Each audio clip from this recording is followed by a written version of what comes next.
Well, one of my favorite places to go shopping in Delhi for spices is Curry Bauli. It's this ancient spice market. They have big bags of spices open. You can pick them up. Everyone's moving so quickly with a purpose. It's just so fabulous. I love being there. And now for my second dish, I'm making butter chicken. Now there are quite a few ingredients today, but don't let that worry you. My whole goal is to demystify the Indian cooking process so it's as simple for you as making a bowl of pasta. We have 1 teaspoon of ginger finely chopped, a teaspoon of garlic finely chopped, 1 onion, a couple of shallots finely chopped, a teaspoon of tomato paste, 2 sticks of butter, 4 pounds of chicken breast cut into pieces about this big so they soak in all the spices, a cup of yogurt, a cup of tomato puree, and then let's move on to the spices. We need 2 cardamom pods. They smell fabulous, and we finely grind these. We need a teaspoon of cumin, a teaspoon of cayenne pepper, a teaspoon of garam masala, a pinch of chili powder, and if you don't want chili powder, if it's too much for you and it's too hot, you can leave that out. We need 2 bay leaf. Smells fabulous. And we can have cinnamon either in powder form or in whole form. I prefer it in the whole form, and look at it, it just looks like the dried bark of a tree. It's actually the dried bark of a laurel tree. I think people are scared of using too many spices and they think it's very complicated. For me, spices are just so easy. You grind them, you mix them together. If they follow my recipes, I just make it very simple. The first thing that I do when I make my butter chicken is I put on my onion goggles. You know, I've cried more tears over onions than any man in my life, so I decided to get myself a set of these. We're going to finely chop our onions.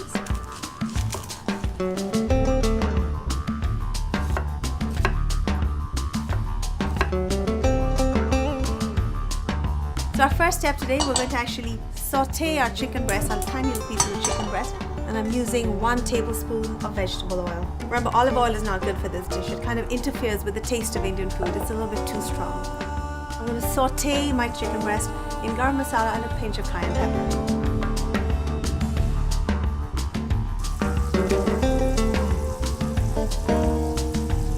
Now I'm adding the chicken breast. Now I'm using organic chicken breast. The consistency of the chicken when you cook it actually tastes differently, so I much prefer using organic chicken breast. So what I'm doing is I'm sauteing the chicken breast lightly in garam masala. You don't have to cook it yet. This is just so that it develops a lovely flavor on the outside. And you know, for this particular part of my butter chicken dish, you need a shallow frying pan. And I love non-stick. It's perfect for sauteing the chicken. Nothing sticks. It's fabulous. And look how beautifully the chicken pieces are browning. And now they're ready, and now we're going to set them aside and work on our sauce. Chopped onion and shallot. And just lightly brown them, or actually make them translucent. You know, many people think that the shallot is the relative of an onion, but actually they're completely different species. And I love looking up the history of food, and I found out this interesting bit of information. Apparently, 12th century European crusaders brought shallots back as highly valued treasures all the way from Palestine. Smell very sweet and lovely. Okay, now we're adding the ginger, a tiny bit of garlic. All right, now it's time to add our spices. I'm adding my bay leaf, cayenne pepper. And as I said, you don't have to add chili powder. If you like it a little bit hot and spicy, that's fine. But otherwise, just a pinch. This brings me to my spice of the day, and that's cardamom.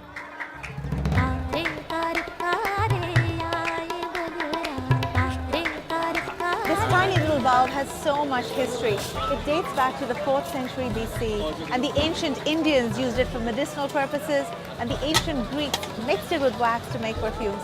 That's quite a little range for this tiny bulb. And also another little interesting fact, it trails right behind vanilla and saffron as the 3rd most expensive spice.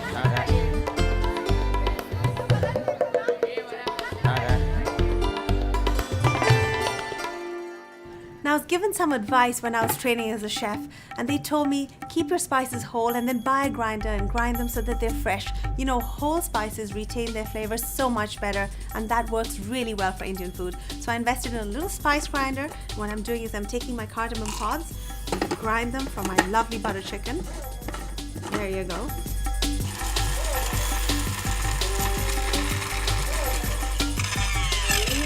You know, Indian cuisine needs so many spices, and it's so much better when they're finely ground, because you know, when you have a mortar and pestle, sometimes they're a little bit rough and then they don't permeate the food the way you want them to. So a grinder, for me, for most Indian chefs, is absolutely essential. And if you're making Indian food a part of your culinary repertoire, you may need one of these too. And now I'm throwing my fabulous freshly ground cardamom in. Oh my goodness, it smells beautiful. I can understand why it was used and mixed with wax to make perfume. It just smells like perfume. Butter chicken is where I come from. I'm North Indian and I spent many hours perfecting the dish. When I first moved to New York, I would stay up all night and make butter chicken. It sort of made me feel closer to home, and I just love the taste of it, I have to be honest. And how can you go wrong? It's butter. This is the rich portion. Oh, this is one of the two very rich ingredients. It's not called butter chicken for nothing, so you know, you may have to give your diet a night off, really. If you're feeling healthy and you still want to eat something flavorful, you can replace the butter, most of it anyway, with low-fat milk, skim milk, and yogurt. That's an option. Stirring it nicely. Now you can see the gravy starting to thicken. And now we're going to add our milk and cream. You can see how the sauce is starting to thicken and getting that lovely rich color the butter chicken is known for. Now I'm going to add my cinnamon. It's one of my favorite spices and it's so essential in Indian cooking. It just lightens everything. There you go. I'm going to break it up into smaller pieces, just a couple. Now you know, there's so many cute tales around cinnamon, but the one that I love the most surrounds that naughty ancient Egyptian queen Cleopatra. Apparently the one who was rumored to have had affairs with both Mark Antony and Julius Caesar. She used cinnamon in her scented body oils, and those were one of her seduction techniques. I'm sure it worked for her. It worked for her, it's going to work for me, I'm sure. And now I'm coming to my favorite step of all, then that is mixing the fabulously sauteed chicken straight into the butter sauce.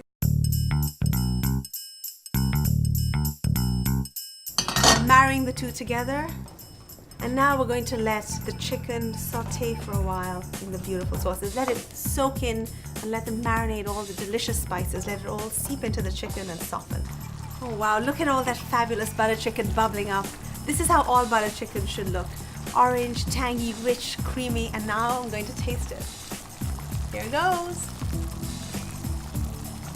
Oh my god, this is unbelievable. It is divine. I wish you could taste it. And now I'm ready to plate. See, my beautiful spoons are all ready. Indian food is always served in big dishes and looks kind of clunky, and it sort of releases the inner artist in me to pick up little plates and garnish it and make it pretty.